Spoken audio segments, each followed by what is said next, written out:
Welcome to Two Vintage Sports Guys, talking sports, collectible cards, and whatever else is on our mind. This is Joe Randacci, tossing it over to my partner. Hello, everybody. Sorry, that was a bad impression. Paul Gallagher.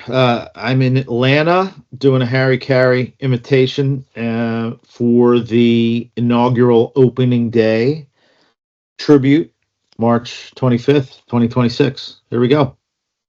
All right, so we got tonight is the kickoff game, as mentioned, 8 o'clock Eastern Time. We have the New York Yankees visiting the San Francisco Giants. What's your thoughts on that? Well, I don't like the Yankees, and so I'll root for the Giants, I guess. Well, Yeah. but it's a great game. I mean, everybody's excited. I'm excited. Baseball's finally here. The games now count. We have a whole bunch of stuff going on. So, in honor of that, I went out. I think last time I talked to you about buying some box of Heritage cards. So I'm sitting here sorting through those, taking out the good ones that I like. So I'm excited. All right, so with the Giants, we got, is it Fried or Fried? Because I never get his name right. Thanks. Guy from Atlanta. You should probably do some research.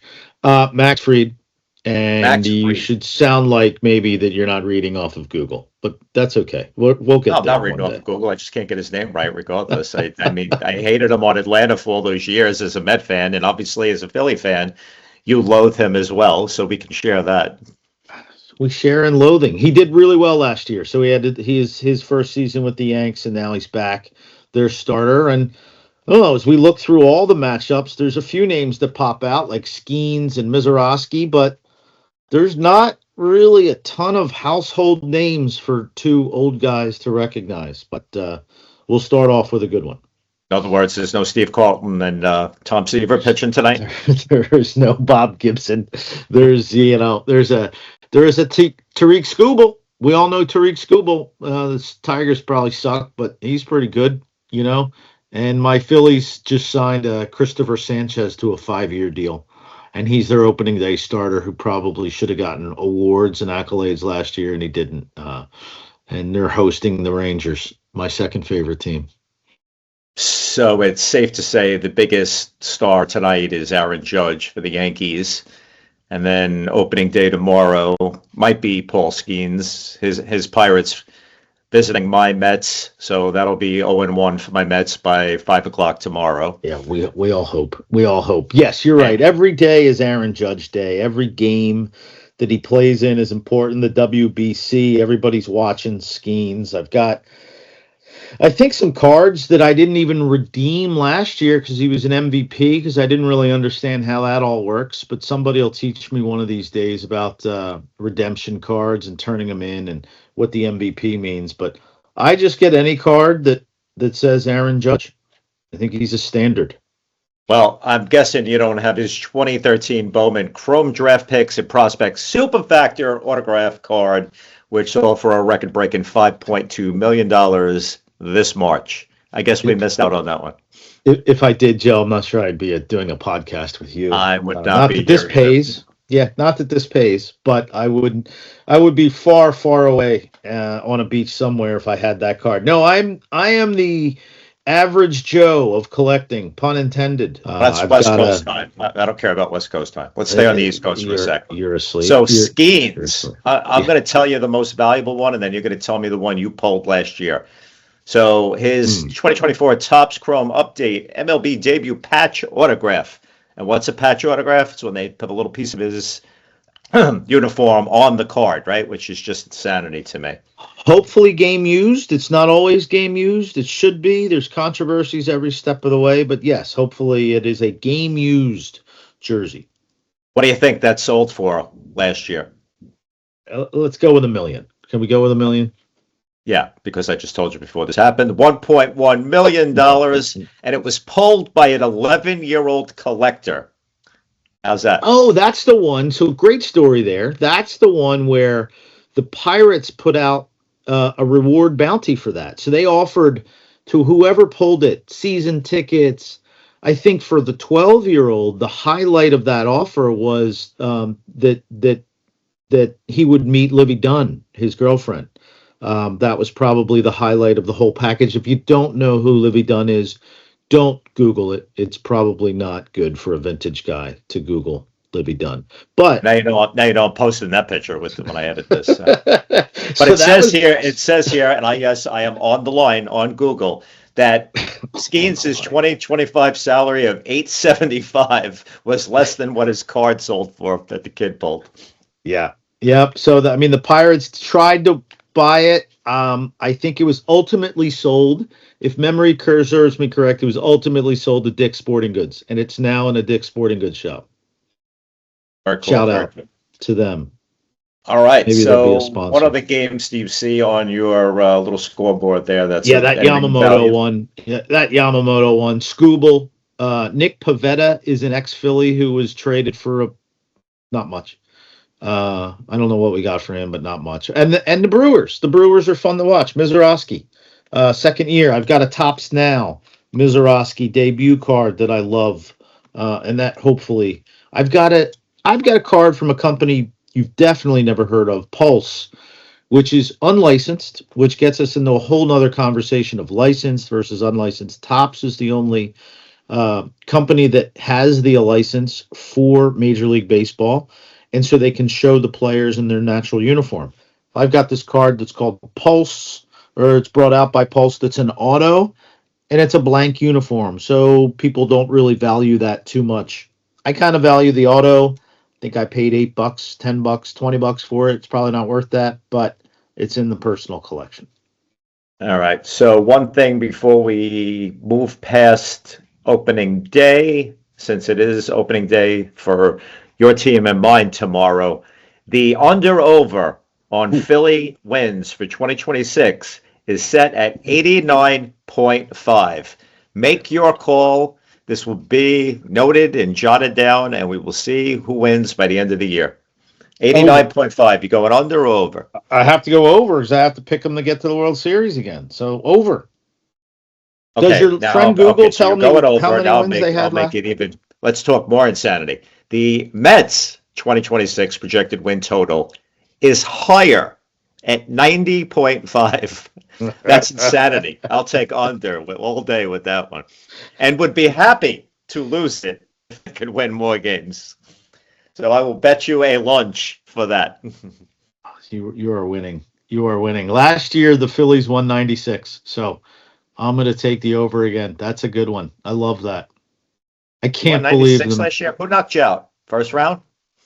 I don't want to talk about it. We're not talking about it. Let's move on. All righty.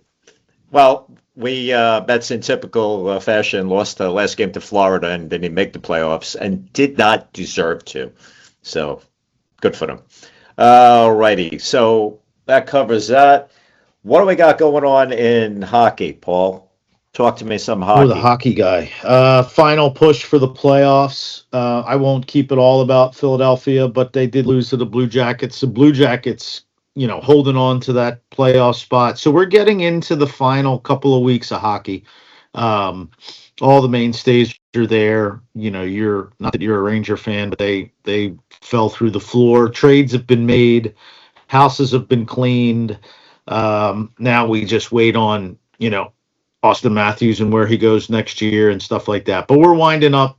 We'll see who's who and what's what. But I'd like to think that people are still going off of the Jack Hughes Olympic win and getting into hockey. And like everything, playoffs makes everything better. So we'll see. So with hockey, interestingly enough, if you look at it, you know who the number one team is in the Atlantic?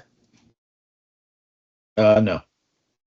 The Buffalo Sabres, who are killing it. They're like 20-5 or in their last 25, something like that. And if you look at last year compared to this year, Sabres were not at the playoffs, very low last year. If you look at the bottom two teams in the Atlantic, it's the Maple Leafs and Panthers who will not be making the playoffs. That's so, lovely. What the difference a year has made. Yeah, that's lovely. And you can look at the Blue Jackets I just mentioned too, are second in the worst named division, Metropolitan.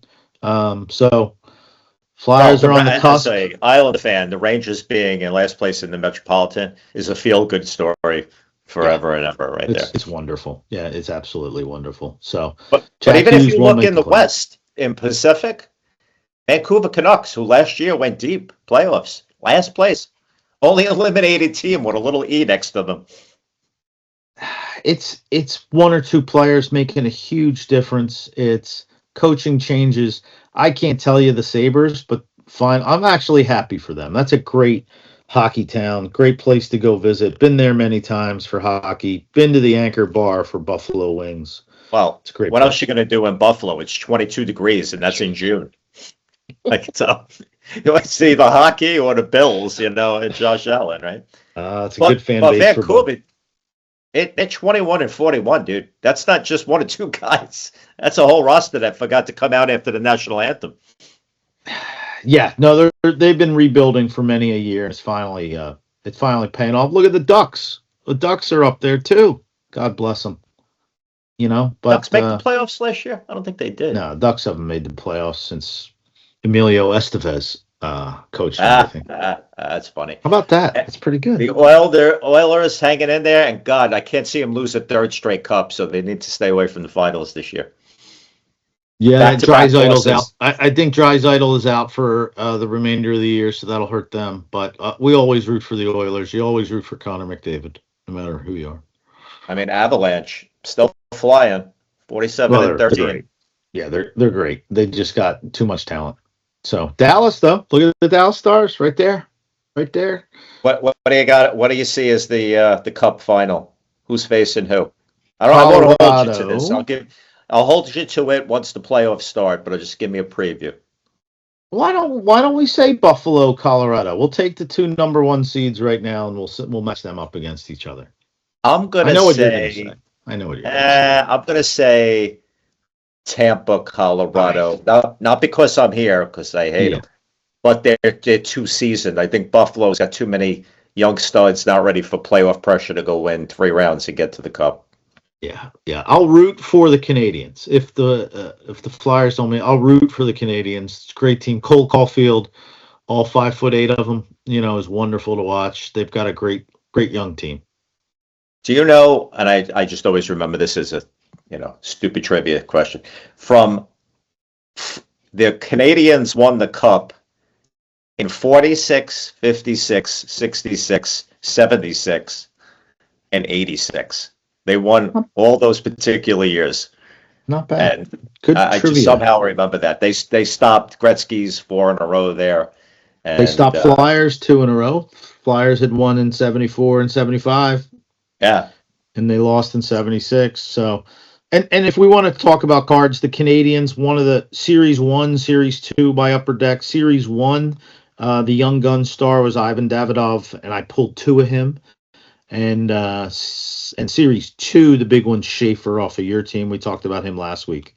So Upper Deck still kills it, still has a great card. Series 2 just came out. The tins are not out yet, but the hobby boxes are. So people are flying to those.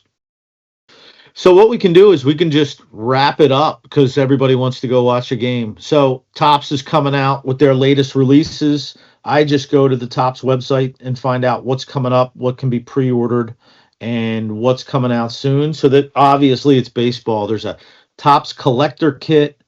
There's Heritage, which I already talked about. There's Series 1, and there's Stadium Club. And then the other sports that they're coming out with is MLS soccer, and then a bunch of stuff to pre-order now. Bowman basketball coming soon is Cosmic Chrome basketball. That's always a fan favorite. Those are some really neat cards. Soccer Sapphire Edition, Black Baseball, and Deadpool of all things. So I know my son would love that one. 2025 Chrome Deadpool. So they'll have some autographs in there. Looks like Wolverine. Looks like the Deadpool man himself. And then a couple of Marvel, Fantastic Four. That's going to be your favorite, Joe, I think, of everything. And then even some tennis. So there's a bunch dropping here in the next little bit from Topps. And then for Panini, they'll be dropping a bunch of stuff too. So it's really getting into spring. It's really getting into It's the card collecting season, if you would. So from that standpoint, find out what kind of hobbyist you are, what kind of collector you are. Do you like series? Do you like certain players? Do you like certain teams? Figure out the price points that are good for you. There's really something for everybody in the Topps collection, from Heritage on up to Cosmic. If you're a basketball fan, there are going to be still things for you to collect. And then coming in April, it's going to be Topps announcing their football relationship. We go back to licensing. That's what drives everything. And Topps will have the licensing agreement for football this year, so they'll be announcing some more stuff on April 1st. So there is something for everybody. We don't want to leave out our friends from Leaf. I love Leaf. They've got great products that are on their entertainment side, college players that are up and coming, and a whole bunch of things from there. So go to the Leaf website, go to Panini, go to Topps, figure out who you are, what you want to collect, and what you like to get, and then we'll watch some baseball. So let me ask you this. We'll end on this note. When you mentioned collect what you like or what you're after, and I think whether you're a kid or as old as us, you collect the team you like, you try to get all of them. But as we mentioned, you could just buy a whole season and knock it all off. But if you are trying to collect your team as well as rookies, as well as stars or all stars, are there any particular decks? Because again, when I used to collect, you spent 25 cents, you got a stale piece of gum that's 10 cards that smelled like a stale piece of gum, and you hope the rookies would turn into something. Now you're fishing for, like we've mentioned in the past, Willy Wonka's golden ticket, $3,000 card out of the gate. But is there particular boxes, sets that will have higher value cards? Yeah. Or is it all just luck of the draw, no matter which set, which manufacturer or anything? Yeah, no. Generally, as you go up in price point, you go up in more autos. You get chrome. So, like a Topps Chrome Black is a product that my buddies love. There's all kinds of great cards in that one. Cosmic Chrome Basketball. There'll be good ones in there. So as you go up in price point, you go up in the bigger hits. You go up into the special cards that'll come out. The Willy Wonka golden tickets will be there. As you stay in the more I'll call even keeled sector with Topps Heritage and Series 1, there might not be a lot of splashy ones, but those are the ones that I think are still worth collecting. I collect the whole series, and it's at a price point where I can do that. I'm not dropping an arm and a leg, and I'm getting some fun cards that I like. Again, hopefully I'm not in the minority, but I can find some fun in base. I can find some fun in the inserts, and I can find some fun everywhere. In these Heritage and Series 1. It's not all about finding the most expensive card in the box or the case. It's not all about a case hit. It's about who you like and what you like. So I think there's something for everybody. But as you said, the further you go up, the more pressure there is to get something from it. But it makes it really fun when you hit something in a Topps Chrome Black baseball. That's going. So, go on the website, learn about the boxes, learn about the odds, about what you're going to get and how you're going to get it. And then there's a great section. What are you chasing? There's a Skeens here that's going to be in there. There's an autograph Trout. There's we talked about Judge home field cards. So I like going to the sites and finding out more about the collection. That way you're more knowledgeable. That way you know what you're looking at and what you're going for. So, like everything else, has these cards now priced kids 10 and under out of buying it with their own money or allowance? You and I would steal $1 out of our mom's, pocketbook, go buy 4 packs for $1 and, went from there. Now, does the kid have to steal mom's credit card to go buy a pack or two? I would never steal. I would never advocate for thievery. How about borrow indefinitely? But you need to shop with mom and dad a lot of times. Let's put it like that. You're not, but unless you go to a store that has a lot of singles that are priced under $1, and we might know one or two of those stores. So that's where you go to a card show. There's a card show here at Cobb Galleria in Atlanta, upcoming this weekend that I'm going to go to. And at the shows, that's where you can go through bins of cards and find cards that you can buy for $1, sell for $2. You can buy for 50 cents and sell for $1. There's a lot of flipping going on. There's just like house flipping, it's only in cards. So what you're describing is why you go to card shows and why you go to a local shop that has a healthy selection of singles so that you can spend time, sift through boxes and boxes and boxes of cards, find something that's reasonably priced and that you can go with your allowance money that you've worked hard for and buy something. I'd rather steal the credit card. And on that, we will end this episode of Two Vintage Sports Guys. Bye-bye, Paul. Don't steal. Be good, boys and girls. Bye-bye.